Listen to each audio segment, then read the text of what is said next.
Hi, this is Val from Scrappy Mania, and today I'm going to create a fan using, for embellishment, some of my Prima doll. I'm going to be using some lace and this pattern paper that I acquired some time ago from Costco. I got it like 5 or 6 years ago, and you got like 300 sheets for a very low price, so I'm going to start using some of this paper. I'm also going to be using some gel medium as my adhesive for the paper. So what I did is I took some pizza box. So this is a pizza box, as you can see there, and I created a template in a teardrop. So I basically just freeform a teardrop, cut it out, and use that to cut all my papers and my fan. So I'm going to be using 4 blades for my fan. And then the center to hold my fan together and to allow it to kind of move, to open and close, I'm going to be using some fasteners for that. And then I got some other embellishments that I'm going to be using to kind of dress it up. So let me go ahead and get started, and I'm going to speed up the video, and I hope you like this tutorial. So I adhered all my layers off camera on the blades of my fan, and I'm just trimming the excess, any imperfection or any unaligned. The paper doesn't align completely 100%. So you just trim off the excess, and then you cover any mistakes by using some black ink on the edges, and that pretty much hides any imperfection. So now I glimmer mist a little bit with my screen. That's a chicken wire screen that I purchased from the Crafter's Companion. And then I also have a stamp by Donna Salazar that is also a chicken wire stamp. And I use that to kind of give it a little more interest to that background. And then I'm outlining all my fans with a thin line of black marker. And then now I'm just using a glossy glaze medium to kind of adhere all the elements down on my fan. And I'm also making sure that I keep most of the embellishment flat. And you really cannot use any 3-dimension embellishments on these kind of fans because it's just the bulk. It's too much bulk and it won't close completely if you do put a lot of layers and a lot of dimension. So I'm doing the same treatment here. And then and this one's going to have a frame, but I'm not going to adhere the frame on the fan yet. Once I kind of figure out which frame I want, I'm just going to put down the layers on the fan, and then use some glossy medium to kind of adhere all the layers down. And after it's dried, that's when I go ahead and put the frame. So that way I'll leave a space so I can insert pictures. I can take pictures out and put new pictures in this fan. I'm just making sure that I don't adhere the frame all the way down, just 3 sizes. So here I'm just putting some more embellishments. And then I'm going to use my next doll. And I'm using a stick glue because that's just to adhere it down, but then I'm using the glossy medium to kind of make sure I kind of decoupage everything down.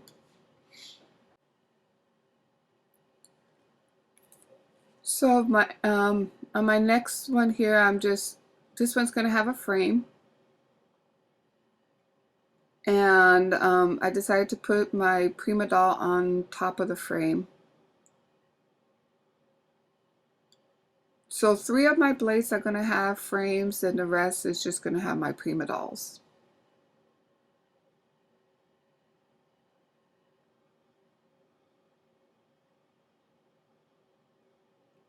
So then I'm using a ticket that I found that says Admit 1, and that I put that on the frame. So now on this fan, I'm going to use that paper flower that you see there on the right, and I'm going to put it behind the doll. And when I did that, it looked like the doll had wings, so it looked like a little fairy, and I really like that look.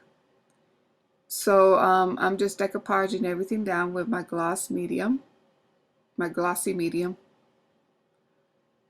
and just making sure that everything is adhered down very well. Make sure you put a lot of that medium on your edges to make sure everything remains flat.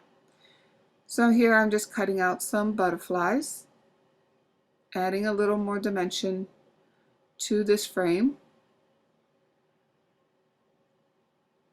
And then I'm making sure that I trace the outline of the frame with my marker, just to keep it the same look throughout the whole fan.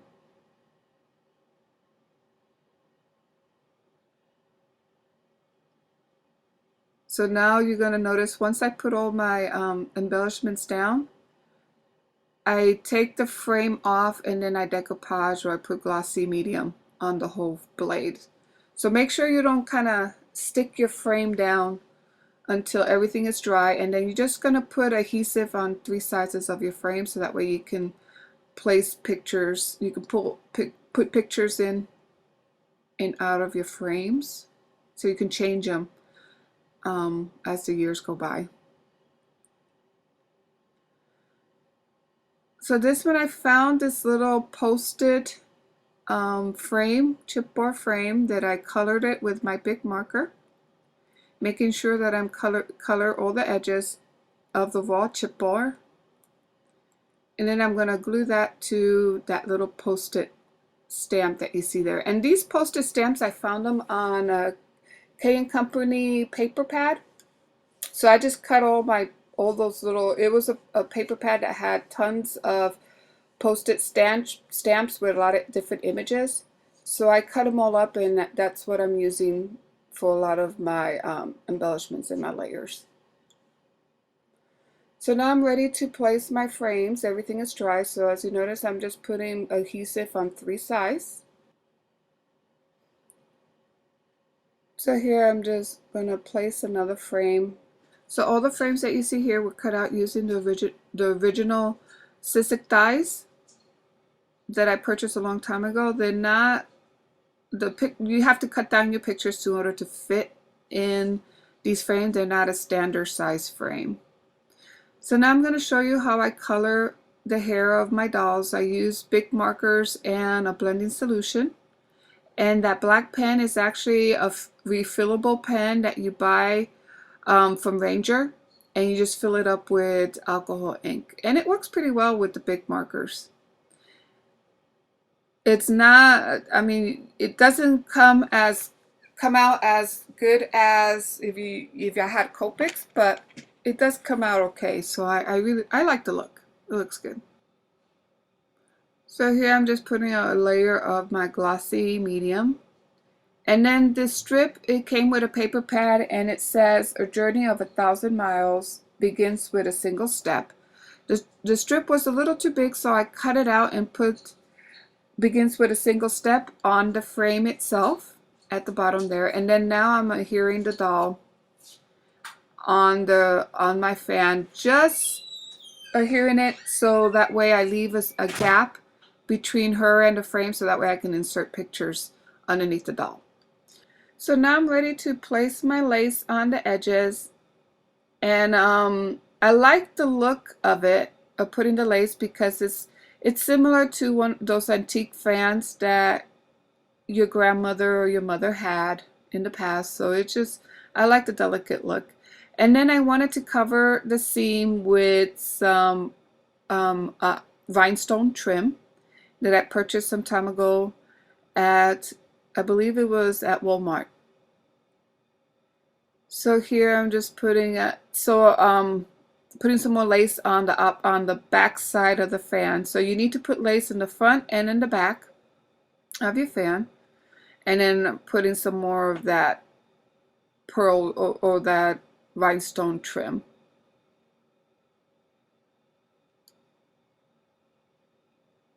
So I'm going to show you again on another fan. I'm going to do the same thing. So I'm going to put that set of chevron arrows, and now putting some more of that lace trim. So I only show you here 2 of my fans that put in the trim and the lace, but you're going to do that on all your blades of your fan before you put it all together. Okay, I'm finished with decorating my fans. So here's one side, Here's one side, and here's the second side.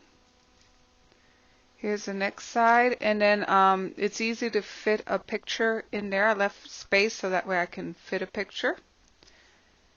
And here's the back side.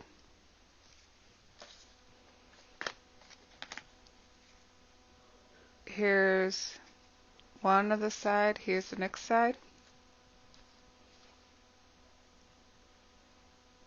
I think I'm going to put it this way.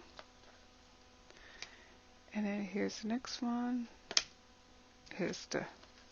So now I'm ready to make my holes.